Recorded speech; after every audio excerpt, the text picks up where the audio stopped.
Watch the ride.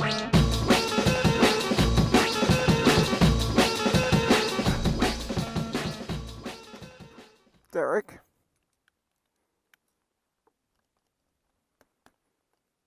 Uh-oh. Why?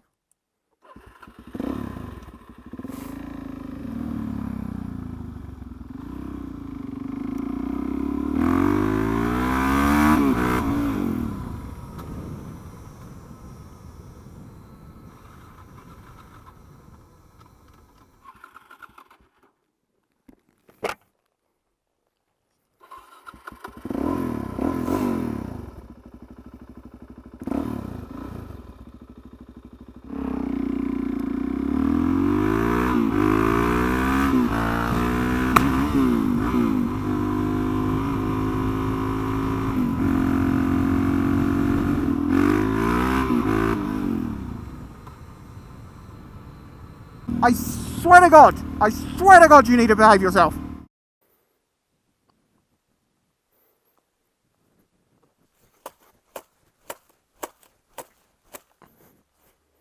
Hello everybody, welcome to another episode of Let's See How Many Things Can Go Wrong with the DRZ. So as you saw, we are having some form of an issue with this, and I'm pretty sure it's electrical. Something to do with either the kill switch or the side stand kill switch. I'm going to try and get to the bottom of this problem. It's intermittent because I can almost guarantee that when I go to start this bike now, it will start no problem at all.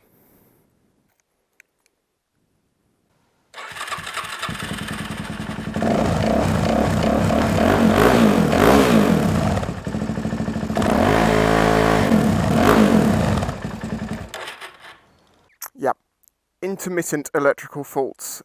They're not fun. So let's just get on, shall we? Oh, well, hello there. Here's the tools you're going to need. I fancy doing this outside, so I've just grabbed the selection that I think is what I'll need to do this job, being screwdrivers, spanners, Allen keys, and a socket set. And some pliers. I've also got some WD-40 for cleaning and stuff, and also some brake cleaner for cleaning again. Let's strip the bike.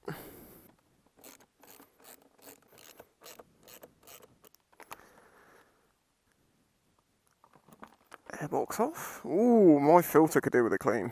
It's very dusty.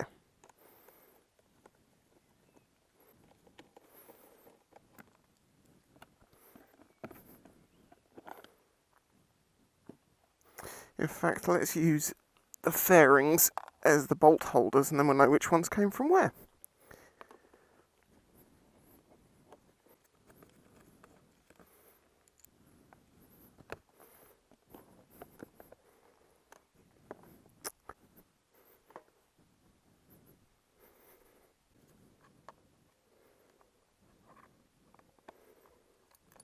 No. No, things are easy to lose on grass. Let's not be doing that.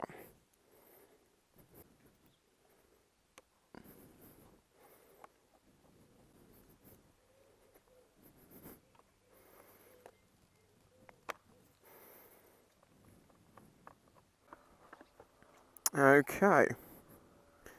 So on the front, the button is this one. Follow it down.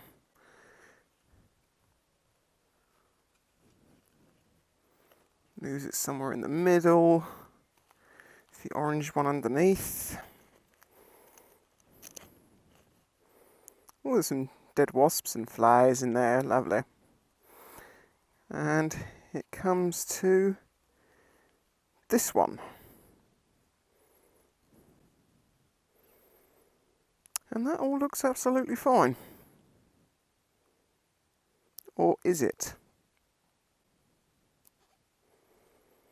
Yep, clean, no problems there whatsoever. See if I can get it to die.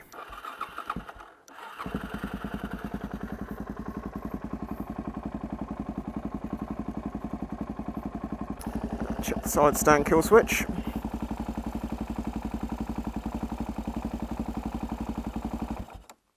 That's working fine. If it's something to the clutch switch, then by holding the start button down and wiggling stuff, if it tries to start, No, not that either. Oh, we do have a very corroded terminal.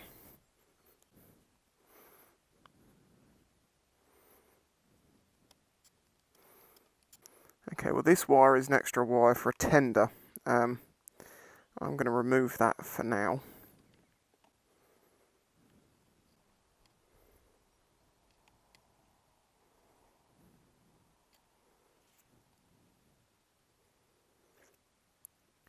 Wow.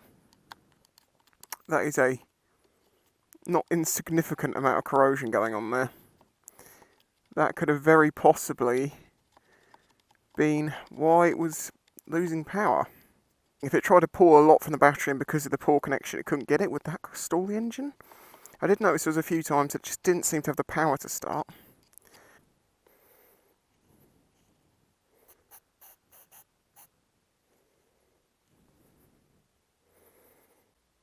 That really has been eaten by electrolysis. Strange.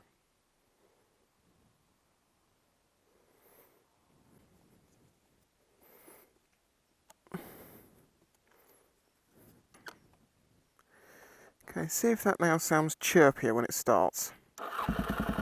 Ah! See, now it's all starting to come together in my mind.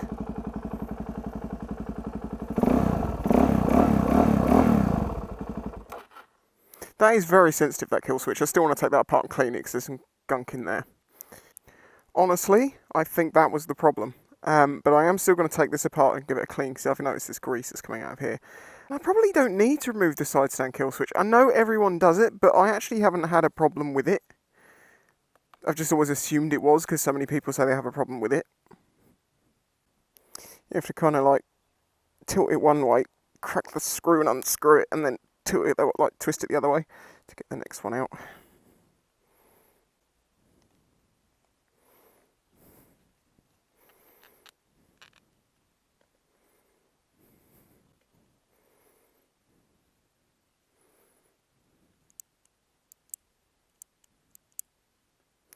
Oh.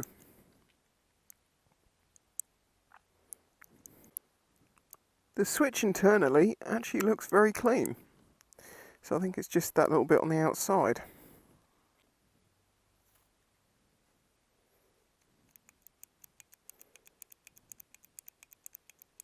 Advised or not, I don't know, but I've always used a tiny bit of WD-40 to clean up switches. I've never had any problems because of it conducting or anything like that. Don't advise it though, because I don't know. There's a little robin. Hello, mate. What are you up to?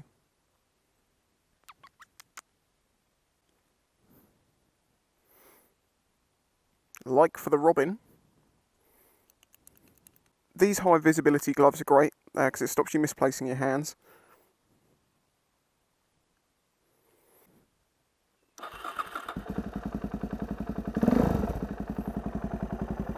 Kill switch still really sensitive. Obviously that's just the way it is. It just takes a very slight press. It doesn't need to be fully depressed. I'm willing to bet that's all it was.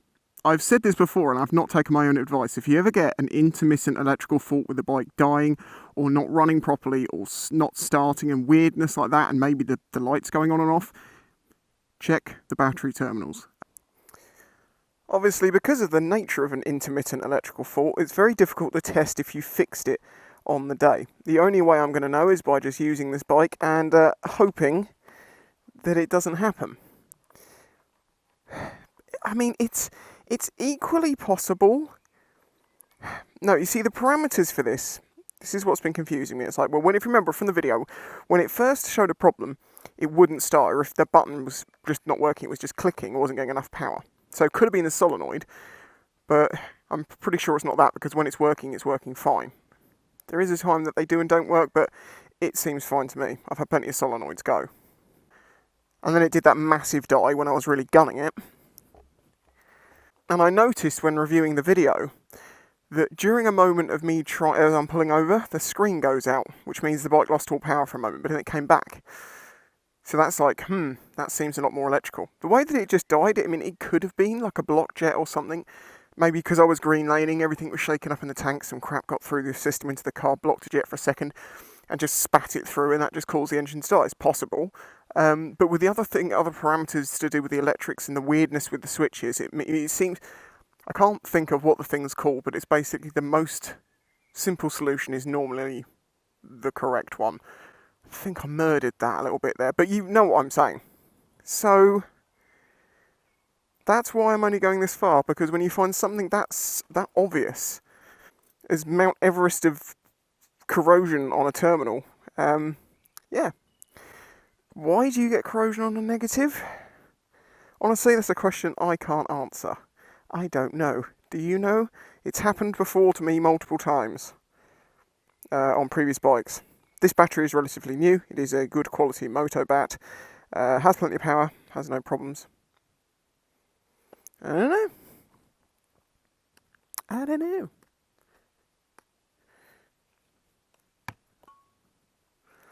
See, the spin, good. 3 catches on the ends as well. The throw and landing on the ground, also good. Hitting myself in the head, complete fail. I just want to be with one of those cool guys with the skills. Look at this, he can spin stuff around. There's a Suzuki dealership somewhere in the country, and you've got a set of white DRZ plastics that have been sat in your back room for years, and you're like, those things, we really need to get rid of those things. Send them to me. I will be a custodian, I will be a friend to them. Top tip for DRZ owners, make sure you tighten these up enough. They have a nasty habit of vibrating loose. These ones, not such a problem. It's just these. I think it's where you sit on it and it flexes up and down.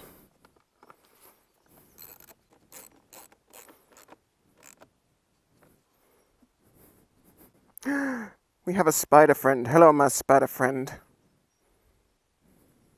Yeet! Done. And... wrong way. Done. Well, there we go. What a conclusion. We have absolutely no idea if that fixed it or not, as is the wonderfulness of intermittent electrical faults. I do suggest watching the video before if you want to see some more of the symptoms of what was going on with this. I do think this has fixed it, but subscribe to the channel, and in the future videos you'll see whether my engine suddenly dies or not, and we'll know whether it did fix the problem. But I'm going to put my money on yes. If you enjoyed this video, please consider supporting this channel by either joining the Patreon, by the people scrolling up and down the screen here. I'm going to do both hands because I can never work out which side it's on. You can also support this channel through the Spicy 110 Metalworks. I'm a metal artist. I make clocks out of old motorcycle sprockets and chains and things. I have an Etsy store. I have an Instagram. Check out the links in the description. I can even make a clock out of your discs and your brakes for you. Commission work. Get in contact. I can do that.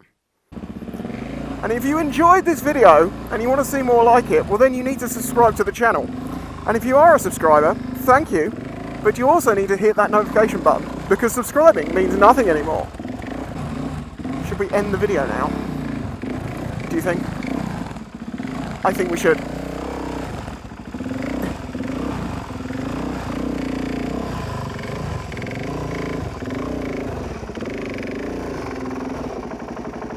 Bye-bye.